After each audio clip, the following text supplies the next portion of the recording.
Yo soy Javier Muñiz, tu instructor, y en el programa de hoy tengo el placer, el enorme, inmenso placer de traer a un chico que es una auténtica máquina.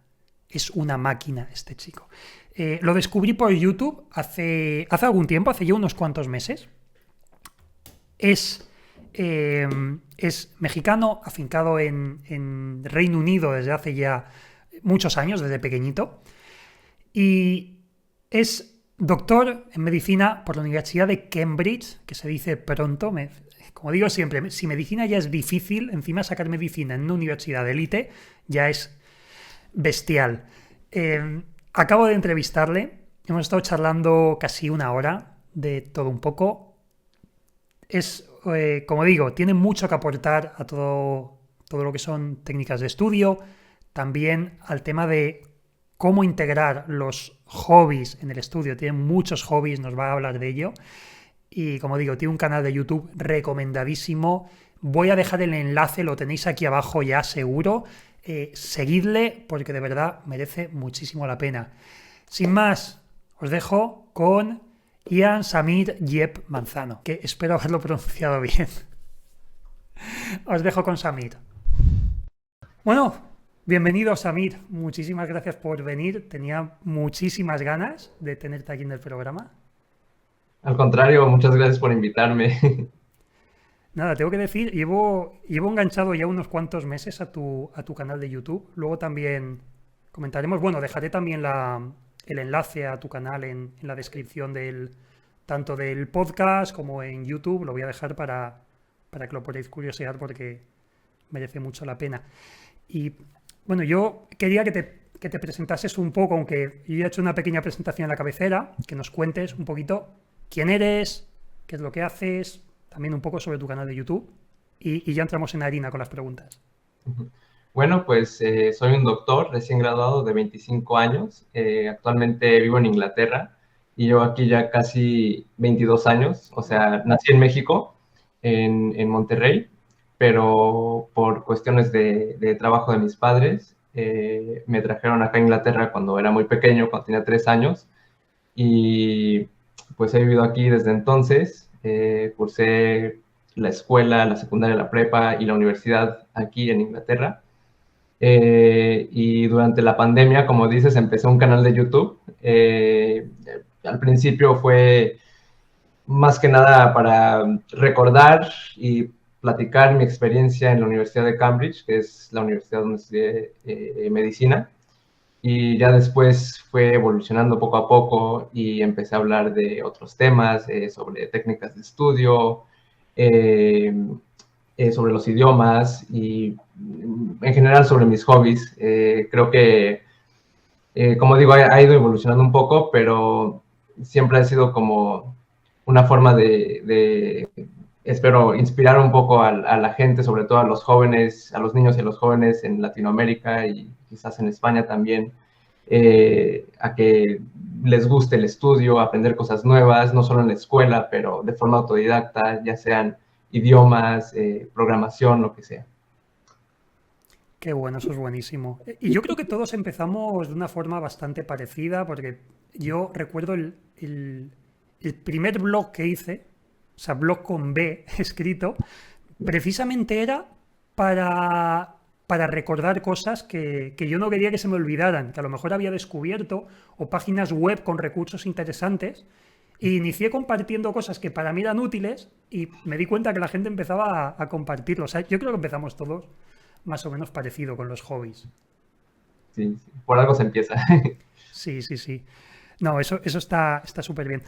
Yo quería empezar con la primera pregunta que para mí, yo creo que es lo que suscita siempre más curiosidad, que es el tema de Cambridge, una de las universidades de élite más, bueno, una de las universidades más reconocidas en el mundo, que es dificilísimo entrar ahí.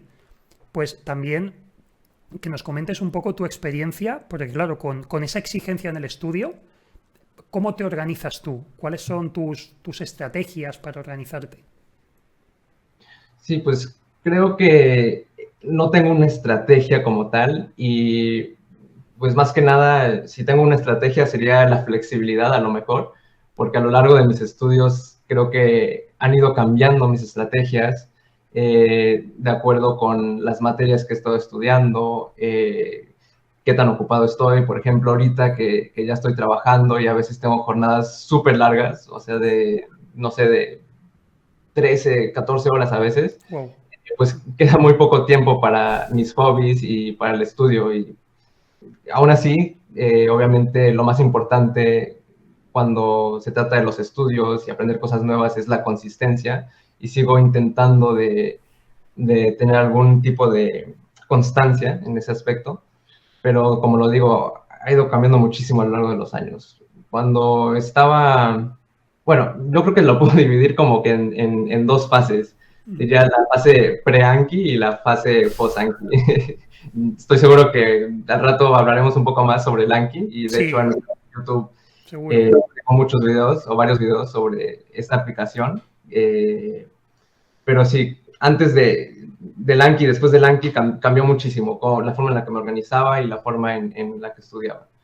Yo creo que antes del Anki era un tanto más desorganizado, quizás podría decirlo así.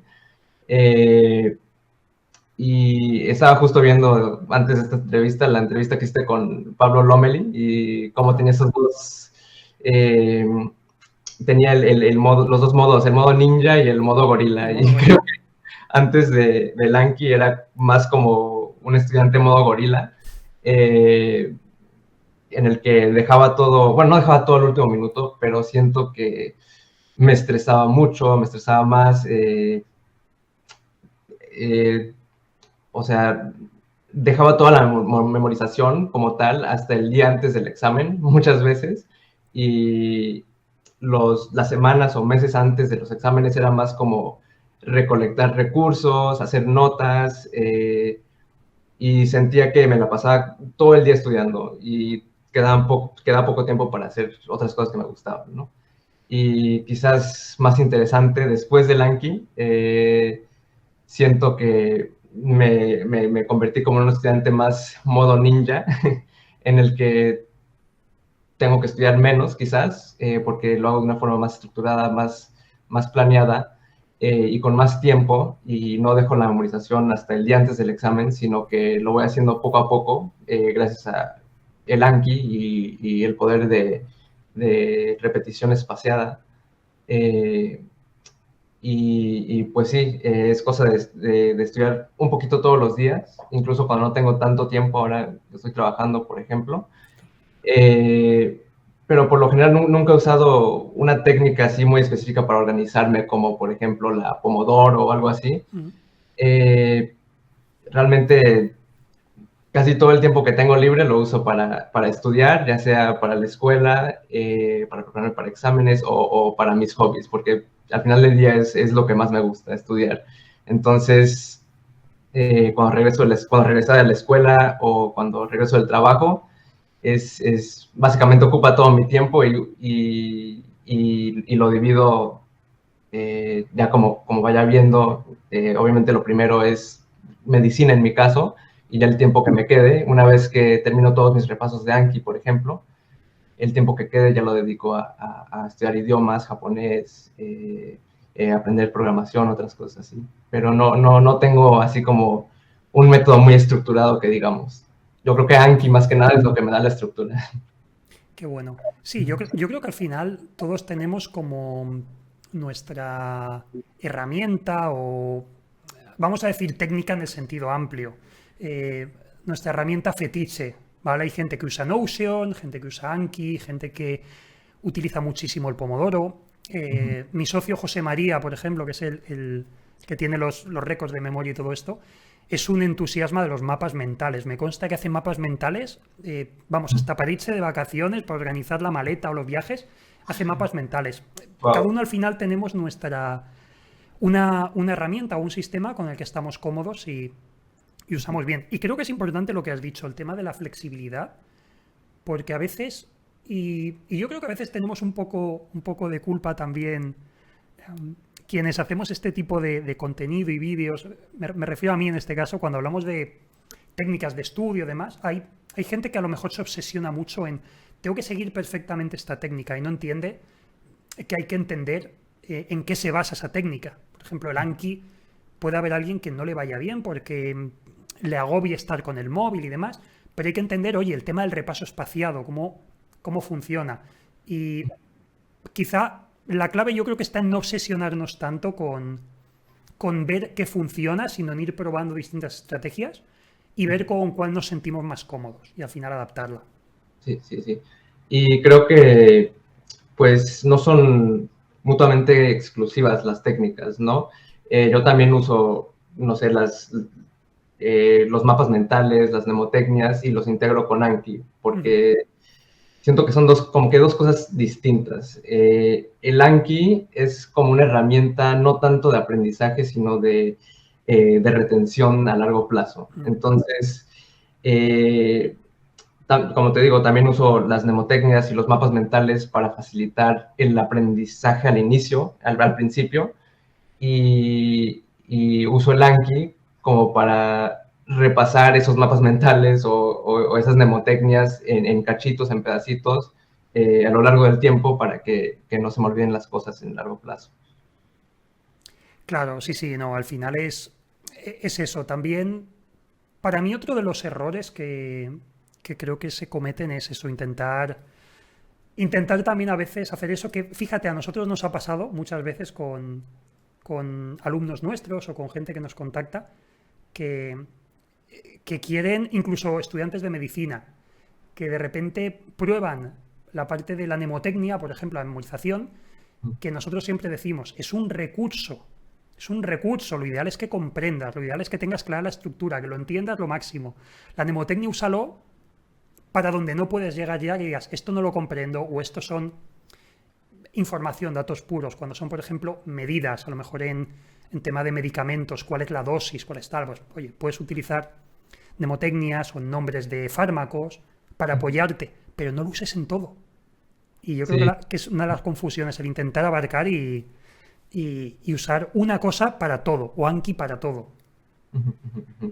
Sí, sí, claro, tiene su lugar definitivamente y creo que también es importante saber cómo usar cada recurso, como lo dices tú. Y de hecho, intenté el Anki por primera vez en mi primero o segundo año de medicina y no me funcionó para nada. O bueno, según yo dije, no, este programa no sirve, es de lo peor.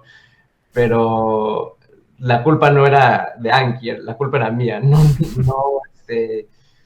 Como que no sabía cómo usarlo realmente. Y ponía, no sé, una página completa o Claro. 3, 4 diapositivos en una sola tarjeta de repaso y eso obviamente nunca iba a funcionar, ¿no? Entonces sí, saber cómo usar los recursos de forma apropiada y para aprender las cosas apropiadas es una parte muy importante. Pues mira, ya que sacas el tema, como yo he recomendado Anki muchas veces también en el programa y en YouTube, pues estoy convencido que a mucha gente que ha probado Anki le ha pasado lo mismo que a ti. Entonces, cuéntanos cómo fue ese paso de, oye, yo ponía mucha información, ahora cómo usas Anki.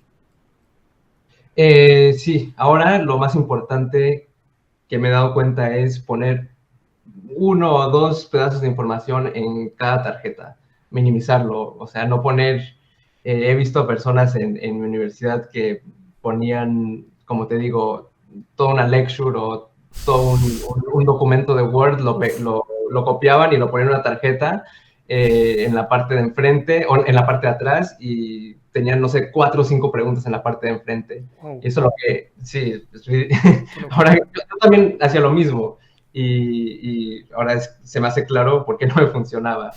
Si haces eso, obviamente los repasos se vuelven imposibles. Es demasiada información que repasar en una sola tarjeta. Y sí, está comprobado que tienes que tener la cantidad de información mínima en cada tarjeta para que puedan ser efectivas, para que las puedas repasar de forma rápida y eficaz. Y es mejor dividir una tarjeta en 10 tarjetas que tener una tarjeta con muchísima información.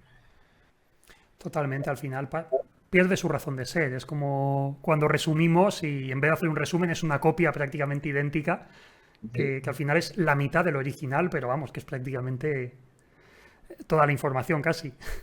pierde su razón de ser totalmente. Sí, sí, Pues, y de hecho, en crear las tarjetas, el proceso de crear las tarjetas y dividir, no sé, un documento de PDF completo en tarjetas cortas con un solo pedazo de información, ya es como parte del aprendizaje también, porque te obliga a procesar la información, decidir qué es lo más importante, eh, en qué forma puedes crear las preguntas para que sea luego más fácil, más eficiente para ti memorizártelo, eh, porque es una cosa con el Anki. Si tienes mal las tarjetas, conforme va pasando el tiempo, te van a salir una y otra vez. Entonces, si te salen muchas veces la misma tarjeta, significa que no entiendes bien el material o hiciste mal la tarjeta. Y ese proceso de que te vuelvan a salir una y otra vez las tarjetas te ayuda a refinarlas y a, a, a, entender mejor los conceptos que están en esas tarjetas conforme las vas refinando y adaptando o dividiendo en diferentes tarjetas.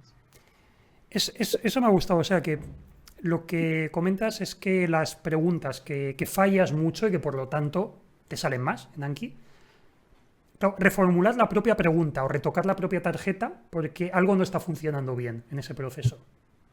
Exacto. Uh-huh. Buen apunte, eso es un detalle que me ha gustado, porque a veces, yo creo que a veces también pensamos que como que los materiales están grabados en piedra, ¿no? O sea, al final es como los 10 mandamientos, está en una tablilla en piedra y los materiales no se pueden tocar.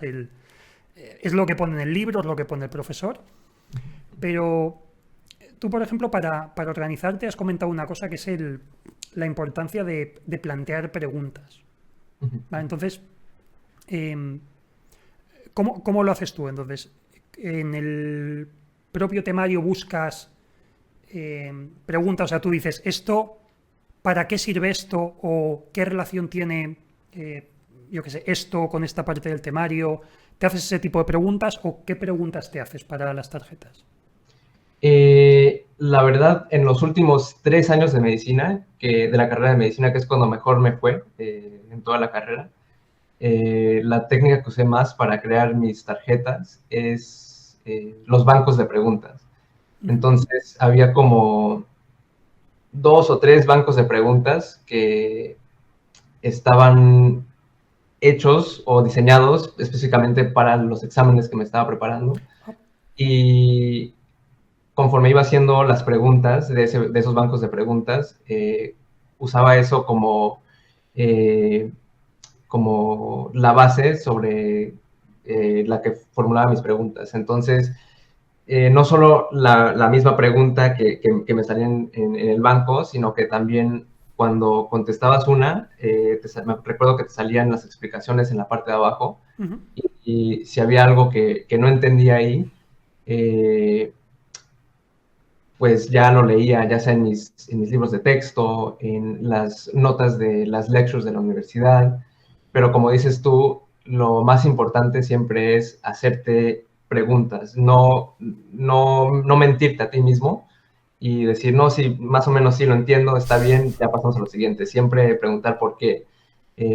Y ese mismo proceso te ayuda a crear enlaces entre diferentes temas dentro de la materia y entre diferentes materias también. Y eso ayuda mucho. Claro, sí, sí, no, al final es clave el que la información. Y ese es precisamente otro de los fallos, creo yo, el intentar aislar la información, o sea, simplemente ir memorizando datos, datos, datos, cuando todo tiene un sentido, aunque parezca el temario más abstracto, más raro del mundo, un temario de física, de química, que pueden parecer a veces muy, muy abstractos, pero claro, hay que tener en cuenta que obviamente hay una razón de ser, que están interconectados. ¿Cómo de importante es realmente buscar esa conexión entre los temas, en base a tu experiencia? Yo creo que es fundamental, la verdad. Es ahí cuando realmente te das cuenta si sabes o si dominas o no dominas un tema. Al principio, como te digo, es muy fácil mentirte a ti mismo y creer que sabes o dominas muy bien cierto tema, pero es cuando empiezas a hacerte estas preguntas entre los diferentes temas que te das cuenta que realmente no es así. Y regreso a lo mismo, una parte fundamental en mi preparación los últimos 3 años de medicina fueron los bancos de preguntas. Hacer no solo uno, sino 2 o 3, porque plantean las preguntas de forma diferente, de forma distinta, y ahí de nuevo te empiezas ya a preguntar por qué son las cosas como son o crear los enlaces entre los diferentes temas. Qué bueno. Y una cosa que esto ya es también curiosidad. ¿Cómo, por ver también cómo lo enfocas tú, cuando hay, por ejemplo, algún tema, alguna información que dices, oye, no, esto no soy capaz, no acabo de comprenderlo, eh, ¿cómo lo enfocas? Cuando algo te resulta especialmente áspero, vamos a decir, un poquito duro, ¿cómo lo enfocas? Desde el punto de vista de voy a intentar hacerme más preguntas, voy a intentar simplemente lo memorizo y tiro para adelante, ¿cómo intentas resolver? Por lo general, ¿vale? Entiendo que cada caso es un mundo, pero los casos difíciles. Uh-huh. Pues sí, creo que lo que dijiste es muy importante, resolver más preguntas, porque tienes que darte cuenta que las personas que crearon las preguntas son como dioses, de cierta forma. Son personas que tienen un conocimiento mucho más alto que el que tú tienes al momento de estarlas realizando y las escribieron de cierta forma por alguna razón. Entonces, exponiéndote a diferentes preguntas escritas por diferentes personas de los mismos temas, eso te ayuda poco a poco ir entendiendo temas que al principio parecen imposibles o que pueden ser muy complejos. Y aparte de eso, creo que algo muy importante es no tener miedo de pedir ayuda a tus compañeros, a tus maestros. Creo que cuando estaba en la escuela, en la secundaria, en la prepa, veía a los maestros más como, no sé, como personas que daban clases, que me enseñaban cosas. Y conforme fui creciendo, conforme avancé a la universidad, eh, tanto en la parte preclínica y en la parte clínica, me di cuenta que los maestros están ahí no solamente para enseñarte, sino para que les puedas hacer preguntas. Y lo mismo de tus compañeros. Aunque en medicina y en la escuela también estamos todos muy enfocados en competir entre nosotros para poder entrar a Cambridge o para poder sacar la mejor nota, al final del día eso no es lo más importante, ¿no? Y todos deberíamos estar ahí para ayudarnos los unos a otros. Y creo que diría que a lo mejor incluso podría decir que algunos de mis mejores maestros no son los profesores, sino mis compañeros. Qué bueno, eso es cierto, eso me identifico yo también con mi época de la facultad, porque sí que es cierto que muchas veces eran los propios compañeros quienes te ayudaban. Bueno, incluso en mi caso, mi esposa, mi mujer, que estudiamos juntos en la universidad, y en aquella época de novios también recuerdo que ella me ayudó con temas que a mí no me costaban, y obviamente ahí tenía facilidad por la confianza, había muchísima confianza, pero es cierto que sin ella y sin otros compañeros me habría sido mucho más difícil. O sea que la importancia de preguntar, que a veces nos creemos más tontos por preguntar y es lo contrario. Al final, el que no tiene preguntas es o que no le interesa la asignatura o no va a salir de su ignorancia. Porque nunca va a saber cómo resolver esos problemas. Mira, pues hay una cosa también que quería que tratásemos, que es un tema también que me consta que a la gente le interesa muchísimo. En el podcast me imagino que también, pero sobre todo en YouTube, y a lo que le he estado dando muchas vueltas en estas últimas semanas, que es el tema de la procrastinación, también del perder el tiempo, distraerse. Y De hecho he visto el otro día un vídeo muy interesante de un chico, no me acuerdo ahora mismo el nombre, lo tengo guardado, Sí. pero te lo pasaré porque me parece sumamente interesante y de hecho le voy a dedicar otro programa del podcast a precisamente a ese tema y a reflexionar un poco sobre esto. Pero me interesa conocer antes tu opinión. ¿Cómo enfocas tú toda la parte de procrastinación, esos días de no tengo ganas de estudiar, estoy cansadísimo, en tu caso, Sí. médico, que me consta porque tengo amigos y algún familiar también, tengo una prima que es cirujana también aquí en España y es una locura los horarios, día que llegas cansado, estás estresado, Ujú. ¿qué haces tú o cuál es tu experiencia con la procrastinación? ¿Cómo la enfocas para seguir haciendo cosas o incluso seguir dedicándole algo de tiempo a esos hobbies? Que son hobbies pero requieren esfuerzo, no son solo matar neuronas, sino aprender japonés y cosas así. Sí, sí. Creo que son dos cosas. Número uno, eh, regreso a lo mismo del Anki. Ujú. El simple hecho de que para que funcione la aplicación y el sistema de repetición espacial, necesitas hacerlo todos los días. Te estás como, en inglés hay un dicho, dispararse a sí mismo en el pie. Si no lo Sí. haces todos los días, te estás lastimando realmente. Y después de hacerlo ya, no sé, 2, 3 años, es como ya parte de mi rutina, parte de mi vida, no es algo que tengo que pensar o algo que requiere disciplina, es algo que hago, es como mi identidad de cierta forma.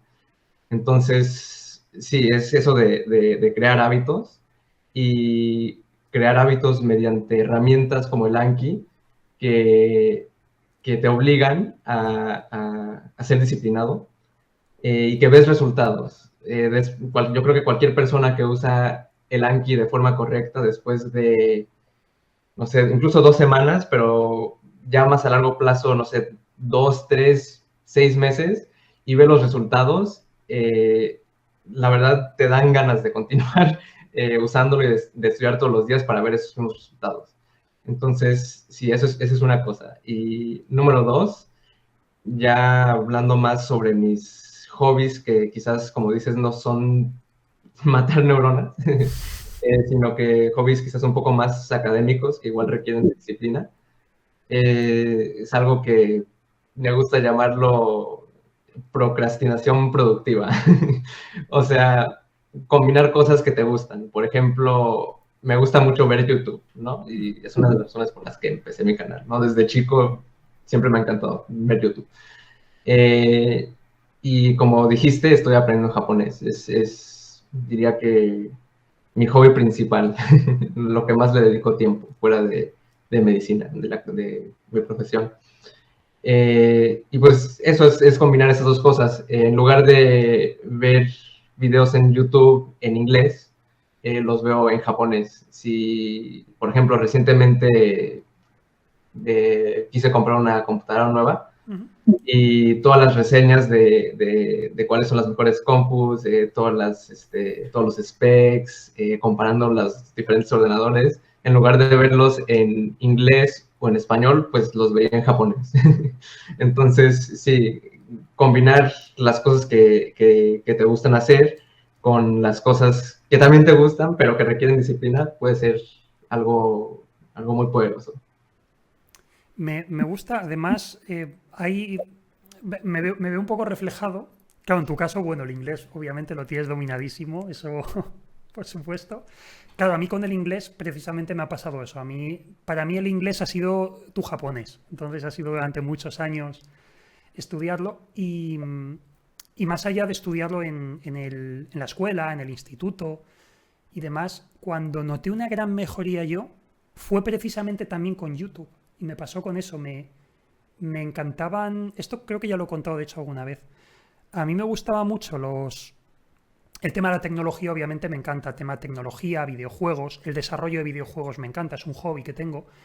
Y claro, a mí cuando salieron las primeras gafas de realidad virtual, las Oculus Rift, para mí era como wow, era espectacular. Y fíjate, empecé a buscar vídeos y vi con un canal que hoy es de los más grandes del mundo de gaming, que es del irlandés Jacksepticeye, que es famosísimo, Y era de los primeros que hacían vídeos con Oculus Rift. Y aprendí con sus vídeos durante un tiempo, aprendí a hacer mucho más oído y expresiones y demás, ya por lo típico. Era todos los días un esfuerzo que no me costaba mucho, porque enseñaba o algún juego de realidad virtual, o el propio hardware, o lo que fuera.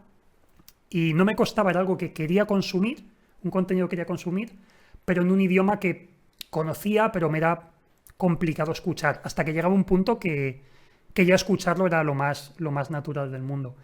Entonces, eso me gusta, el de poder combinar algo que nos guste mucho y no nos requiera esfuerzo, el hobby menos académico, con el ya académico de verdad para aprender.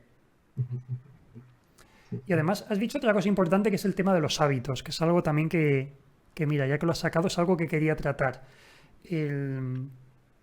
Porque al final del día la motivación es algo que fluctúa muchísimo.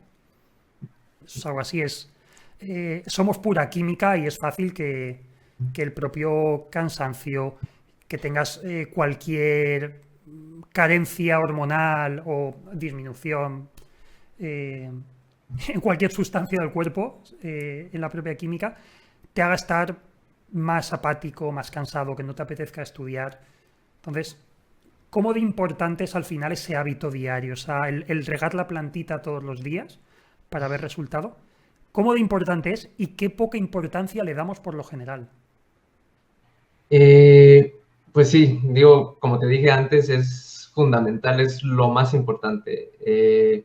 Creo que cuando estaba en la escuela, todos teníamos que aprender 1 o 2 idiomas. En mi caso fue el francés y el alemán. Y llevé estudiando francés durante no sé cuántos años, yo creo que como 10 años, y apenas podía entender lo más básico, no se diga comunicarme con las personas, ¿no? En cambio, cuando descubrí Lanki, dentro de un año de usarlo para estudiar japonés, ya había rebasado mi nivel de francés, que llevaba 10 años con el idioma, pero obviamente de una forma mucho más esporádica y no autodidacta. O sea, iba a las clases de la escuela, hacía mi tarea, pero no pasaba de eso, no estudiaba por mi cuenta y dejaba como que al azar adquirir el idioma. Y pues nuestro cerebro no funciona así. Sí, es básico estudiar todos los días o hacer cualquier cosa todos los días si realmente quieres mejorar y llegar a un alto nivel, creo.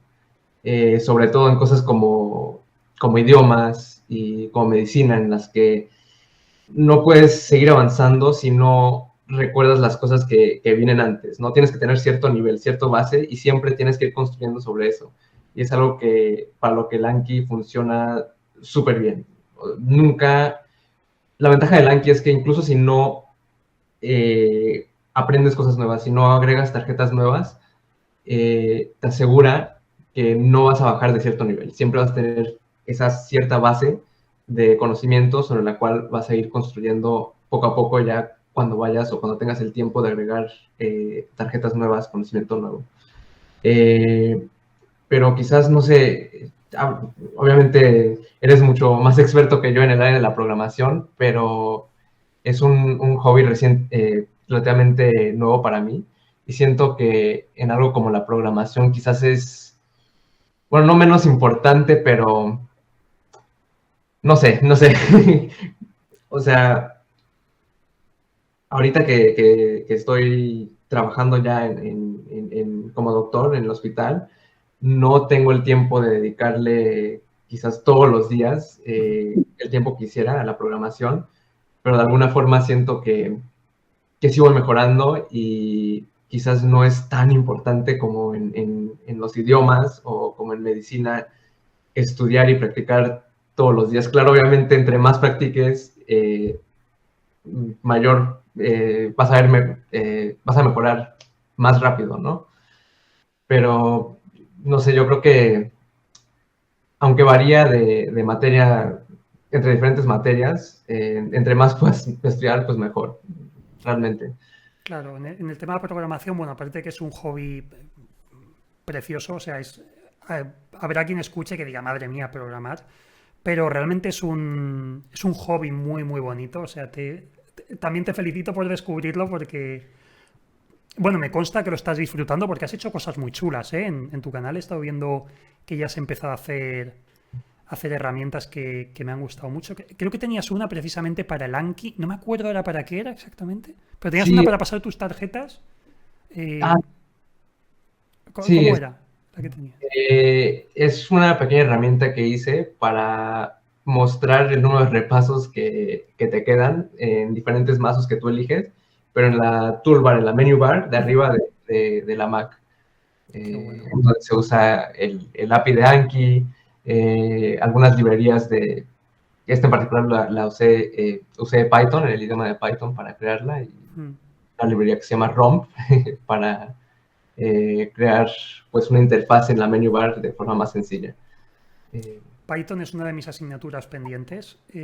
No lo he llegado a tocar nunca porque al final hay tantos lenguajes de programación que al final uno se pierde, pero Python sobre todo para crear lo que son ya herramientas o trabajar con hardware, Python es una pasada, bueno, incluso inteligencia artificial y demás, o procesar datos, es una auténtica pasada.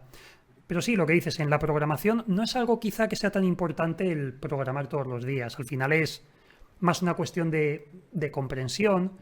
Y bueno, sí, la práctica al final es buena porque la programación es mucho más creativa de lo que la gente piensa. Porque al final el software te permite construir herramientas. Yo siempre digo que el arquitecto, que yo en su día quise ser arquitecto, al final me tiró más la informática, pero el arquitecto puede diseñar un plano unos planos maravillosos, pero necesita luego muchísimo dinero para que ese edificio se construya, no está en su mano. Pero claro, el informático, el programador realmente tiene la capacidad de construir herramientas y en poco tiempo llevarlas a cabo y subirlas a internet y que las estén usando, pues, a ver, idealmente, potencialmente las pueden usar miles o incluso millones de personas y eso es algo, a mí eso es algo que me gusta mucho de la programación. sí, sí, a mí también. De hecho, es así como me empezó a interesar a través del Anki, que obviamente es una aplicación de open source, Mm. y ver cómo me benefició a mí y cómo claramente ha beneficiado a millones de personas en medicina, en leyes, gente que está aprendiendo idiomas. Realmente, wow, me inspiró muchísimo para tratar de aprender poco a poco a programar, pero ha sido algo que me ha costado mucho trabajo y la verdad siento que soy realmente un principiante así hasta abajo. Apenas estoy empezando a empaparme de la programación y queda un camino muy largo por delante. Yo, fíjate, creo que eso es algo bonito, de todas formas. Yo creo que el que tengamos esa capacidad de aprender. Y mira, por ejemplo, lo estábamos hablando antes, fuera de cámara, lo estábamos hablando. Tema de que, por ejemplo, tú tienes algunos vídeos tocando el piano, porque ¿desde cuándo llevas tocando el piano? Imagino que desde pequeñito. Sí, 7, más o menos, 7 años. Sí, claro, te he visto tocando el piano lo que se dice bien, o sea, tocando el piano que... yo me lo he comprado a los 37 años ya, yo tengo 37 años, me lo compré estas navidades, fue mi autorregalo, y, y me está gustando precisamente el aprender, el decir, wow, cada año encuentro una cosa nueva que aprender y en la que tengo mucho que mejorar, tengo años para estar aprendiendo, ilusionándome, porque a mí ahora me ilusiona mucho, incluso he empezado a ver vídeos y incluso algún curso sobre ya teoría musical, incluso sobre composición, porque me parece fascinante cómo se compone la música, lo veo muy difícil y yo creo que es bonito el tener esa mentalidad de principiante y no perderla nunca, estar siempre asombrándose de lo que viene. Sí, sí, sí. Y creo que al principio la inspiración es muy importante y para mí siempre ha sido sumamente importante. No importa cuánto aprenda de algo, siempre ver a la gente a mi alrededor que es mejor que yo, inspirarme de ellos. Y es interesante, nos dijeron algo en la escuela de medicina clínica justo cuando empezamos, que me acuerdo mucho de ello, que es no me acuerdo exactamente qué es lo que dijeron, pero fue algo como cuando empiezas algo, no sabes lo que no sabes y poco a poco te vas dando cuenta de, poco a poco vas creciendo y te das cuenta que no sabes nada, pero te das cuenta cuánto hay por delante, por aprender, y ese proceso de crecer poco a poco me parece fascinante y súper divertido. Sí, ese es el principio de no sé qué Kruger, creo que se llama, que es la curva esta que al principio aprendes algo, piensas que lo sabes todo y de repente la curva baja, te das cuenta y dices, madre de Dios, todo lo que hay aquí para aprender. Soy un principiante, soy una hormiguita y aquí hay un universo. ¿Cómo era? La incompetencia inconsciente, creo que lo llaman, y la competencia consciente. O sea, al principio no soy consciente de todo lo que hay y luego es cuando me asusto. Sí, sí, totalmente. Incluso cuando llegas a los niveles más altos, pues están las historias esas como el chef de sushi de Japón que lleva 60 años haciendo el mismo sushi y él se cree todavía un principiante y dice que le quedan 40 años por delante para poder llegar a ser un experto, ¿no? Yo creo que eso es lo bonito. Yo creo que eso, fíjate, va de la mano de lo que decíamos antes, del querer hacer preguntas, del querer aprender. Si... Y también con el ego. Si tú consideras que ya lo sabes todo, te vas a equivocar muchísimo porque te va a faltar mucho para aprender. Yo creo que todo el mundo que hace cosas grandes tiene que tener ese punto de humildad, de decir, me queda mucho camino, hay gente mejor que yo, de todo el mundo puedo aprender. Siempre hay una frase de un conocido mío que decía, yo intento aprender hasta del más tonto. Dice, yo me encuentro con alguien, da igual, no juzgo. Más tonto o más ignorante en el sentido más amplio de la palabra. Me refiero, por ejemplo, gente que por lo que sea no haya podido estudiar, gente de la edad, por ejemplo, de mis padres, casos de gente que no ha podido estudiar y que se ha tenido que poner a trabajar muy joven, con 10 años ya estaban trabajando, y son un pozo de sabiduría en algunos temas, porque dicen, precisamente llevan en un oficio desde los 10 años, y es gente que ya tiene 70, y dices, que lleva 60 años en un oficio, y a lo mejor lo juzgas porque dices, a lo mejor no sabe escribir bien, no se expresa de una forma más elocuente, no habla idiomas, pero yo creo que es importante el tener ese punto de escuchar y aprender de los demás. Pues mira, ya para ir concluyendo, porque tampoco te quiero robar mucho tiempo, que vamos, te agradezco muchísimo que me hayas hecho este hueco y más con el horario que tenéis los médicos. Nada, como apunte, me gustó muchísimo, precisamente, y también invito a la gente a que lo vea. Vi un vídeo tuyo hace poco, precisamente, que utilizabas Anki con las gafas de realidad virtual, no me acuerdo si con las Oculus o las HTC. El Oculus, sí. Sí, con el Oculus. O sea, ¿cómo llegas a este punto de... Porque claro, a mí un tema que me fascina es el tema de la creatividad. De la creatividad, del inventar en todos los sentidos. ¿Cómo se te pasa por la cabeza crear un sistema de tarjetas que realmente es sencillo, es una interfaz tirando a fea la de Anki? ¿Cómo se te ocurre meter eso en realidad virtual? Me pareció fascinante.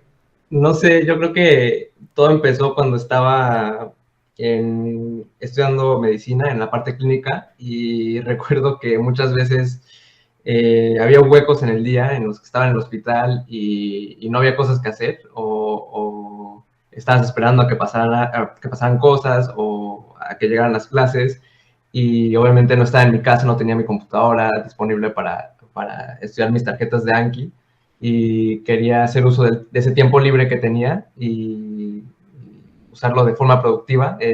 Como decíamos antes, quizás un poco de procrastinación productiva. Uh-huh. Y fue a raíz de eso que me empezó a dar curiosidad sobre diferentes formas, diferentes plataformas con las que se podían usar el Anki. Empecé a usar el Anki Droid en un teléfono Android y conectándolo con un control remoto súper chiquito de BitDo, no sé si los conoces, son los Sí. súper pequeñitos. Sí, para quien no los conozca, son unos manditos de videojuegos, un mando de consola, pequeñito por Bluetooth, que puedes utilizar con un smartphone o incluso creo que los hay para... Creo que incluso hay quien los usa con la Nintendo Switch y demás. Sí. Ajá, entonces me empecé a interesar de diferentes formas de hacer mis repasos de Anki y luego, de hecho, justo cuando regresé de Japón, me lastimé la espalda jugando badminton. Y a raíz de eso traté de encontrar diferentes setups que me permitían estudiar de forma más cómoda, no así en la laptop, sino que, no sé, parado, con el teléfono en alguna parte, o incluso con el último setup de realidad virtual que hice, pues lo puedes estudiar en la cama incluso. Eso es muy cómodo para la espalda, ¿no? Sí, no, o sea, la imagen era... me pareció divertida, me pareció muy curioso, muy Ready Player One, tumbado en el sofá, Exacto. pasando tarjetas y dije, ostras, es buenísimo. Al final eso, la creatividad viene de la necesidad. Tienes un problema y es buscar una solución con lo que tienes a mano, en este caso tuyo, pues oye, con esta habilidad de, de empezar a programar, empezar a interesarte así por combinar software y con la realidad virtual. Pues nada más, lo dicho, no te quiero robar más tiempo, Samir. Oye, ha sido un auténtico placer, un gustazo. Antes de irte, sí que me gustaría que puedas decirle a la gente eso, dónde te pueden encontrar, si aparte, he visto tu canal de YouTube, no sé si tienes algún otro proyecto o piensas lanzar una web o alguna otra cosa. Cuéntanos. Sí, no, el proyecto principal por lo pronto es el canal de YouTube, que viene siendo mi nombre, Ian Samir Jeff Manzano. Pero igual también tengo una cuenta de Instagram que se llama Mexicano en Cambridge, y un sitio web también, samirjeff.com, si lo quieren visitar. No tengo mucha información ahí, pero pues igual y les resulta divertido echarle un vistazo. Pero no, al contrario, muchísimas gracias por haberme invitado el día de hoy y muchas felicidades por todos tus proyectos.